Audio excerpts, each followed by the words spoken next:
अस्सलाम वालेकुम मेरी प्यारी सी यूट्यूब फैमिली, कैसे हैं आप सब। उम्मीद है कि आप सब ठीक होंगे। अल्हम्दुलिल्लाह मैं भी ठीक हूँ। अल्लाह करे आप जहाँ भी रहे खुश रहे, हंसते और मुस्कुराते रहें। इसी प्यारी सी दुआ के साथ आज के ब्लॉग का स्टार्ट करती हूँ। तो जी, आज का व्लॉग मेरा कुछ ख़ास होने वाला है। वो इसलिए कि सर साहिरिन के हवाले से है, उसके टॉपिक से है। वो मेरे ऊपर बात उठा रहे हैं, उन्होंने मेरे खिलाफ़ वीडियो बनाई है, तो मैं उनका जवाब देना चाहती हूँ कि जो चीज़ें मैंने कही नहीं, जो चीज़ मैंने बात की नहीं, उस पे मेरे खिलाफ़ बात क्यों जी की जा रही है। जो चीज़ मेरे साथ हुई है, वो नहीं नज़र आ रहा कि मेरे साथ क्या हुआ है। मेरे साथ जो फ्रॉड हुआ है, धोखा हुआ है, किसने किया है। तो इस पे मैंने वीडियो बनाई है। मैं परेशान थी, आप लोगों से शेयर की है कि मुझे इस परेशानी का हल बताएँ कि मेरा मसला हल नहीं हो रहा। इतने दिन से मैं मेहनत कर रही हूँ, मेरी मेहनत का सिला मुझे नहीं मिल रहा, ठीक है। अब ये मैंने खुद तो नहीं किया था ना, मैंने सर साहिरिन से करवा के आई थी। अच्छा, उसके अलावा एक और सर जो है उसके पास गई, सर आज़म है उनका नाम, प्रोफ़ेसर आज़म, उनके पास गई थी। उसके बाद जी मेरा मसला हल नहीं हुआ, उल्टा मेरे जो डॉलर हैं वो गायब ही हो रहे हैं। मुझे मेरे मेहनत की फल नहीं मिल रहा। आप ये सोचें कि जो बंदा इतना मेहनत कर रहा हो, इतने बुरे हालात से गुज़र रहा हो और मेहनत की पे मेहनत किए जा रहा हो और उसका मेहनत का फल कोई और ले जाए, तो वो बंदा कैसे दुखी ना होगा, कैसे परेशान ना होगा, कैसे किसी से बात नहीं करेगा, कैसे उसके खिलाफ़ नहीं बात करेगा। खिलाफ़ तो नहीं, मैंने तो वीडियो बस जस्ट इसलिए बनाई थी कि मुझे इसका हल मिल जाए। अगर कोई बंदा अच्छा हल निकाल सकता है मेरे मसले का, तो मेरे मसले का हल निकल आए। और मैंने तो इसलिए वीडियो बनाई, मैंने तो कोई इल्ज़ाम नहीं लगाया। मैंने तो जो बातें की हैं अपनी वीडियो में, उस पे तो कोई गलत इल्ज़ाम मैंने लगाया नहीं। जो जिस तरह वो बात कर रहे हैं कि ऐसे-ऐसे है, और उन्होंने कुछ जो है ना बातें की हैं, वो मैंने नोट कर ली हैं इधर रजिस्टर पे। मेरी साँस फूली हुई है, मेरी आवाज़ शायद आपके पास सही आ रही हो या ना आ रही हो, ये मैंने नोट कर लिया। अब ये जो बातें कह रहे हैं ना, बिल्कुल गलत हैं, और इसका जो है मैंने अभी वीडियो में मैंने जवाब देना है आपको। यकीन माने सर साहिर की मैं बड़ी रिस्पेक्ट करती थी, बहुत ज़्यादा दिल से। अभी भी मैं करती हूँ, पहले भी करती थी, अब भी मैं करती हूँ। क्योंकि मैं हमेशा मेरी और वीडियोस भी हैं जिन पर मैंने साहिर से जो है ना के मुतल्लिक वीडियोस बनाई हैं कि उनकी वजह से आज मैं कामयाब हुई हूँ। उनकी वीडियोस देख-देख के। बाकी यूट्यूबर को देखा है, मुझे अभी तक कामयाबी नहीं हुई थी, बहुत सारी गलतियाँ की थी। अच्छा, उसके बाद जब से मैंने सर साहिरीन को फ़ॉलो किया, तो अल्लाह ने मुझे कामयाबी दी। वो सच्चे और खरे इंसान हैं। तो इस हवाले से भी मैंने जो है ना वीडियोज़ पीछे बनाई हुई हैं, वो वीडियोज़ उन्होंने नहीं देखी। अब जो ये वीडियो बनाई है, तो वो देख के वो मेरे खिलाफ़ जा रहे हैं, तो अच्छी बात तो नहीं है। देखिए, मैंने उनके जो टिप्स लिए, जो भी लिया, आगे मैंने शेयर किए कि ताकि मेरी वजह से कोई और भी कामयाब हो सके, और वो भी सर साहिरीन का नाम लेकर मैंने की वीडियो बनाई। ठीक है? अगर अच्छी वीडियो आप बना देते हैं, तो तब आप बहुत ज़्यादा अच्छे हैं। अगर आप जो है ना अपने हक़ के लिए बोलते हैं, तो फिर आप बुरे हो जाते हैं। तो मेरे साथ ऐसा हुआ, परेशान थी मैं, अभी मैं परेशान हूँ, मेरा मसला नहीं हल हो रहा है एडसेंस का। मेरे डॉलर जो हैं, इतनी मेहनत के बाद अब तक मेरी सैलरी आ जानी चाहिए थी। एक मेरी स्टूडेंट है जिनको मैंने जो है ना सिखाया, अभी तक उनकी सैलरी भी आ चुकी है। और मैं जो उस्ताद हूँ, मैं अभी बैठी हुई हूँ, मेरे पास सैलरी नहीं आ रही। मेरे हालात इतने टफ़ जा रहे हैं, आप लोगों से शेयर करती रहती हूँ, वीडियोज़ में बनाती रहती हूँ। बहुत ज़्यादा टफ़ है, मैं आपको नहीं बता सकती। मैं किस हाल से गुज़र रही हूँ, ये मैं जानती हूँ या मेरा अल्लाह जानता है। लेकिन किसी को क्या, ठीक है? बस जिसने फ्रॉड करना होता है, वो कर जाता है। वो नहीं देखते कि किसी का हम हक खा रहे हैं, तो वो हमें अल्लाह को देना भी है, और वो ज़रूर देंगे। मेरा हक मुझे पता है, वो आएगा नहीं जाएगा, वो कहीं न कहीं से वो ज़रूर निकल जाएगा। चलें जी, अब आ जाती है बात, आप जाके मेरी पिछली वीडियोज़ अच्छे से देख सकते हैं, उसे वॉच कर सकते हैं, उसे देख सकते हैं कि कहाँ पे मैंने गलत बोला है। उसके बाद अभी मैं वीडियो बना रही हूँ, जो उन्होंने कहा कि मैंने ऐसे-ऐसे इल्ज़ामात लगाए उन पे। तो जी, फर्स्ट उनका वो है कि सर साहिर जो है लड़के-लड़कियों को बुलवाता है और ये काम करवाता है। मतलब कि ये काम का क्या मतलब हुआ कि आप जो है ना कहाँ तक लेके जा रहे हैं बात को? ये बात तो मेरी हुई नहीं कि लड़के लड़कियों को बुलाता है। मैंने तो ये बात की है कि वो बुलवाते हैं, दावत देते हैं और जो है रिस्पेक्ट भी करते हैं। ये अभी भी मैं कहूँगी और मसले हल करवाते हैं। मैं भी मसला लेकर गई, मेरा चैनल भी उन्होंने मोनेटाइज़ किया। मेरा चैनल मोनेटाइज़ हुआ तो उनकी वजह से हुआ। उन्होंने जो मैंने कॉल बुक करवाई और वो कॉल बुक के मेरे पास पैसे नहीं थे, मैंने माँग के करवाई थी। मैं परेशान थी कि क्या पता मैं जो है कॉल बुक करवा लूँ, उससे मुझे आसानी से कोई हल मिल जाए और मैं अपने चैनल पर कामयाब हो जाऊँ। तो वो भी माँग के मैंने सर को पे किए, ऐसे मेरे हालात थे। इनके पास मैं गई, तो भी मेरे पास रेंट नहीं था, बड़ी मुश्किल से मैंने रेंट अरेंज किया और इनके पास पहुँची कि मेरा चैनल मोनेटाइज़ हो जाएगा तो मेरी इनकम आना शुरू हो जाएगी और मेरे हालात बेहतर होंगे। और अभी तक ये है कि मैं वीडियोज़ पे वीडियोज़ बनाई जा रही हूँ, बीमार रहती हूँ, बहुत ज़्यादा हालात मेरे टफ़ हैं, कोई जॉब नहीं है, कोई कमाने वाला नहीं है। और मैं मेहनत किए जा रही हूँ कि जल्द मेरी मेहनत का सिला मुझे मिलेगा और मुझे उम्मीद है, मुझे अपने ऊपर भरोसा है कि मैं मेहनत कर रही हूँ, मेरी मेहनत कभी रायगा नहीं जाएगी और जिन्होंने मेरी मेहनत का फल खाया, वो भी रायगा नहीं जाएगा। इंशाल्लाह वो अल्लाह बदला लेगा उनसे, मैं अल्लाह पे छोड़ती हूँ। अच्छा, भई एक तो ये इल्ज़ाम, ये बात मैंने की नहीं कि लड़के लड़कियों को बुलवाता है और बस आगे आप समझ लें उन्होंने किस तरह से बात की, आप उनकी वीडियो जाके देखें। ये बात मैंने की नहीं और ये आप जाके मेरे चैनल पर देख सकते हैं कि क्या ऐसी मैंने बात की है पिछली वीडियो में। अच्छा, दूसरा इन्होंने बोला, फिर इनका सवाल था, उन्होंने कहा कि मोनेटाइज़ होने के बाद 2 दिन बाद यूट्यूब के पार्टनर प्रोग्राम का हिस्सा बनते हैं, पहले व्यूज़ का कुछ नहीं मिलता। जी बिल्कुल, इसका भी मुझे पता है कि पहले जितने भी हमारे व्यूज़ होते हैं उसका कुछ भी नहीं मिलता और मोनेटाइज़ेशन के बाद 2-3 दिन बाद जो है ना आपका मैसेज आता है यूट्यूब की तरफ से कि आप जो है ना यूट्यूब पार्टनर प्रोग्राम के जो है ना अहल हैं, मतलब साथी बन चुके हैं, ठीक है? और एडसेंस तो उस टाइम लग जाता है जब आपका चैनल मोनेटाइज़ कहीं होता है, आप करते हैं एडसेंस तो उसी तो वक़्त बनता है ना, या बाद में बनता है? अगर आपको पता है, अगर मैं मतलब मिसअंडरस्टैंडिंग है तो आप मुझे बता सकते हैं। एडसेंस उस टाइम बनता है। हाँ जी, उसके बाद हम मेहनत करते हैं, $10 बने, $20 बने, $10 बनते हैं तभी हम पिन के लिए अप्लाई करते हैं, ये भी मुझे पता था। और जब मैं उधर से आई फिर मैंने मेहनत करना शुरू कर दी। मुझे पता था कि $10 मुझे कंप्लीट करने हैं और फिर मैंने पिन के लिए अप्लाई करवाना है। जब मेरे 10 की जगह $20 पूरे हो गए, मैं परेशान थी, मैंने सोचा हुआ था मैं दोबारा से सर के पास जाऊँगी और पिन के लिए अप्लाई भी उनसे करवा के आऊँगी।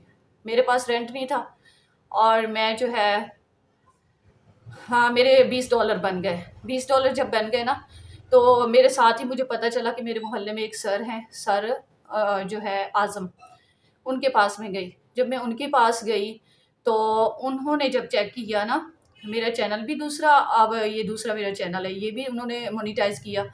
उसके बाद जब मेरा एडसेंस देखा, मैंने कहा सर मेरी पिन के लिए अप्लाई कर दें, ठीक है? जब मैंने उनको कहा ना मेरी पिन के लिए अप्लाई करें, जब उन्होंने चेक किया, तो उन्होंने कहा कि आपका जो एडसेंस है ना, वो किसी और का लगा हुआ है आपके चैनल में, आपका एडसेंस नहीं लगा हुआ और जो आपके $20 आपने क्रिएट किए हैं और वो जो है ना आपके ज़ाया हो गए हैं क्योंकि किसी और के एडसेंस में चले गए। अब आपकी पिन नहीं अप्लाई हो सकती। अब आप दोबारा मेहनत करें और भी दोबारा से $10 कंप्लीट करें, उसके बाद आपकी पिन के लिए अप्लाई होगा। अच्छा, तो जी फिर मैं आई, दुःख मुझे बहुत बड़ा लगा, बहुत सदमा लगा। मैंने उन पर भी इल्ज़ाम नहीं लगाया। मैंने कहा सर कैसे हो सकता है? प्लीज़ इसका हल करें, प्लीज़ मेरी इतने दिनों की मेहनत है और तब आके मुझे ये $20 क्रिएट हुए मेरे, तो कैसे ऐसे मेरे रायगा जा सकते हैं? चलो, उन्होंने कहा कि भई अब तो चले गए, अब हम कुछ नहीं कर सकते इसके, किसी और के एडसेंस में चले गए, अभी मैं आपका एडसेंस लगाता हूँ, उसके बाद अभी जो है ना आप जो है ना डॉलर और बनाएँ, फिर आपकी पिन के लिए अप्लाई होगा। फिर मेरी 2-3 महीने की मेहनत के बाद फिर मेरे $25 बने, 24-25 और वो मेरे जब मैं गई खुश हो के मैंने कहा चलो अब तो पिन के लिए अप्लाई हो जाएगा। और जब मैं पिन के लिए अप्लाई करने गई, उन्होंने कहा कि भई आपका वो कस्टमाइज़ेशन का इश्यू आ रहा है, पता नहीं इंडिविजुअल का, ये 2 वो होते हैं। तो वो जो सर साहिर-हिंद है ना, उन्होंने आपका वो वाला लगा दिया, उनको कुछ आता-जाता है नहीं, पता उनको लगता नहीं है। तो पता नहीं कैसे आप उसको कहती हैं सच्चे और खरे इंसान हैं, बहुत अच्छे खरे इंसान हैं, बड़ी तारीफ़ें करती हैं आप उनकी। मैंने सर साहिर की उनके सामने तारीफ़ की, सीधी बात जो है। फिर उन्होंने मुझे ये कहा कि उनको आता-जाता तो कुछ है नहीं, अनपढ़ हैं और उन्होंने आपका ये जो है ना चेंज कर दिया, सही नहीं लगाया। इसकी वजह से अगर आप तो कंपनी की डिटेल आपको देनी पड़ेगी, अगर आप किसी कंपनी के मतलब ओनर हैं या मतलब काम करती हैं तो उसकी डिटेल देंगे, और या तो फिर आप जो है ना इसको चेंज करना पड़ेगा इंडिविजुअल अकाउंट में। तो ये जो आपके $25-24 है ना, ये आपके फिर चले जाएंगे, ज़ाया हो जाएंगे। आप मुझे बताएं, 5-6 महीने की मेरी मेहनत, जिसमें मैंने रात दिन किया, अपनी नींदें हराम की, रात को मैं उठ उठ के वॉइस करती हूँ, दिन में सिलाई कढ़ाइयाँ करती हूँ, मेहनत करती हूँ, घर का सर्कल भी चलाना होता है, यूट्यूब पर भी टाइम देना होता है, इतना मैं बीमार रहती हूँ, कभी ठीक हूँ तो कभी जो है ना बीमार रहती हूँ। टेंशन्स प्रॉब्लम्स मेरे घरेलू चल रही हैं, वो आप लोगों के साथ शेयर करती रहती हूँ। तो इतनी मेहनत के बाद आपकी फिर मेहनत रायगा चली जाए, तो बताएं आप क्या करेंगे? आप बात उठाएंगे या नहीं उठाएंगे? तो इसी टॉपिक पे मैंने भी बात उठाई, मैंने हेल्प लेने की कोशिश की। हेल्प लेने के लिए मैंने वीडियो बनाई कि ऐसे ऐसे मेरे साथ हुआ। हाँ, थंबनेल पे मैंने ज़रूर लिखा कि सर साहिरीन ने मेरे साथ फ्रॉड किया है, लेकिन हुआ तो है ना मेरे साथ। उन्होंने कहा कि आपका एडसेंस दूसरे तीसरे दिन ही चेंज हो गया था, आपके जब मोनीटाइज सर से करवा के हैं, सर साहिरीन से, आपका एडसेंस उसी दिन चेंज हो गया था। अब फर्स्ट और सेकंड, पहली और आखिरी दफ़ा मैं पहली बार जब गई हूँ ना, तभी मैंने सर साहिरीन को ही मैंने जीमेल उनको बताई, पासवर्ड उनको बताया कि ये मेरा पासवर्ड है। उन्होंने उन्होंने जो जो पूछा वो सब मैं बताती गई हूँ, क्योंकि मुझे इल्म नहीं था कि जीमेल का पासवर्ड भी नहीं देते कुछ भी। अब ये सारा कुछ उनके पास मेरा था, उससे पहले मैंने किसी को नहीं दिया, और ना जीमेल, ना पासवर्ड, ना कुछ और जो है इंफॉर्मेशन थी, किसी को नहीं दी। और या उसके बाद मैंने सर आज़म को दी। आप बताएं इसमें मेरा क्या कसूर है कि कहाँ मेरे किसने धोखा किया मेरे साथ, किसने नहीं किया? या सर आज़म ने किया या फिर सर साहिरिन ने किया? अब मुझे तो नहीं समझ आ रही। बस अब मैंने बात की है तो इसी की इसलिए मैंने वीडियो इसलिए बनाई है कि जी मेरा कोई हाल निकला है। अगर कोई बहन भाई जानता है इस मामले में हाल इसका, अगर वो मुझे जो है ना गाइड कर देते हैं कि अब आपको कैसे मसला हल करना है। तो मैंने तो इसलिए वीडियो बनाई है, हेल्प लेने के लिए। मेरा कोई मकसद नहीं था किसी पे इल्ज़ाम लगाने का। हाँ, मुझे दुख ज़रूर है, मेरी मेहनत रायगा गई है, मुझे बहुत दुख है इस चीज़ का, क्योंकि मेरी मेहनत की कमाई है। मैंने हराम नहीं किया, पर्दे में रहकर मैंने काम किया है, कोई मैंने नाच गाना नहीं दिखाया। तो जब आपकी मेहनत की हलाल की कमाई कोई और ले जाए तो दुख होता है, और उस दुख में मैंने फिर वीडियो बना डाली। और जी ये तो था मामला। अब आप बताएंगे कि कौन गलत है और कौन सही है, किसने मेरे साथ धोखा किया। अच्छा, मैं अल्लाह पे छोड़ती हूँ, अब भी अल्लाह पे छोड़ती हूँ, वो ही हिसाब बेहतर लेने वाला है, वो लेता भी है, इंशाल्लाह वो ज़रूर हिसाब लेगा। अच्छा, इन्होंने फिर कहा कि किसी ने मुझे गुमराह किया है। इन्होंने कहा अपनी वीडियो में, मुझे मेरे भाई, मेरे सर हैं, मेरे उस्ताद हैं, आपने मुझे सिखाया है, मुझे किसी ने गुमराह नहीं किया। मैं दुख में थी, परेशानी में थी, टेंशन में थी, मैंने वीडियो बना दी। और मैंने ख़ास तौर पे हेल्प लेने के लिए बनाई है कि कोई बंदा मेरी हेल्प करे, मुझे सही सीधा रास्ता दिखाए, ताकि जो मेरे डॉलर ज़ाया हो रहे हैं, मैं अब मेरे डॉलर बने, मेरी कमाई का ज़रिया बने, ताकि मैं कमाने के काबिल हो जाऊँ और अपने पाँव पे खड़ी हो जाऊँ और किसी के मोहताज ना रहूँ।